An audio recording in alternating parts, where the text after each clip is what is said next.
সহিহ মুসলিমের যে হাদিসটি, তুরস্কের ইস্তাম্বুল ইমাম মাহাদির বাহিনী যে দখল করবেন, এখন তো যদিও আরদোগান তুরস্ক চালায়, কিন্তু উনি তো এখনো ইসলামকে আইন হিসেবে ওখানে আনতে পারেন না। সেকুলারিজম গোটা ইউরোপ, আমেরিকা, তুরস্ককে চতুর্দিক থেকে ঘেরাও করে রেখেছে। এই জন্য সে অনেক দূর এগিয়েছে, কিন্তু তারপরেও তো ইসলামকে তো আনতে পারতেছেন না। তো ইমাম মাহাদির বাহিনী এসে ওই কাজটা করে ফেলবে, ওনারা ইস্তাম্বুল দখল করবে। তো সেখানে আছে ফালাম ইয়ারমু বিসাহাবিন ওয়ালাম ইউকাতিলু বিসলাহ, ওরা যে যুদ্ধ করে ইস্তাম্বুল রাজধানী জয় করবে, একটা তীরও ছুড়বে না, কোনো হাতিয়ার ব্যবহার করবে না। ক্বালু লা ইলাহা ইল্লাল্লাহ আল্লাহু আকবার,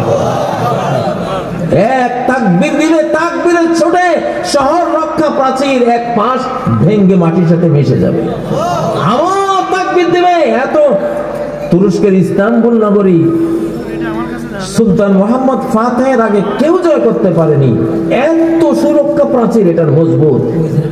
অথচ তাকবীরের সামনে এটা কি চুরমার হয়ে যাবে। তিন তাকবীরে তিন দিকের যখন প্রাচীর ভেঙে যাবে, চতুর্থ তাকবীরে তারা ঢুকে যাবে শহরের ভিতরে, জয় হয়ে যাবে। আল্লাহু আকবার। আমাদের সৌভাগ্য যে আমরা সেই যুগে এসে পড়েছি। আলহামদুলিল্লাহ, আলহামদুলিল্লাহ বলেন।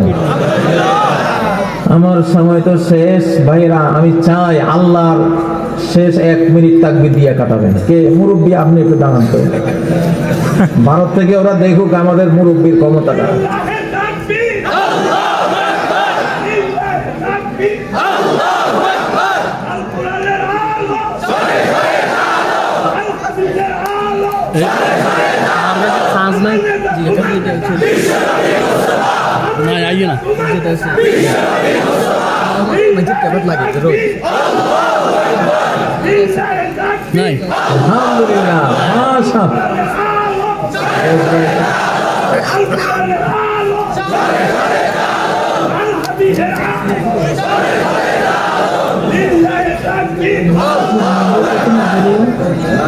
মাশাআল্লাহ।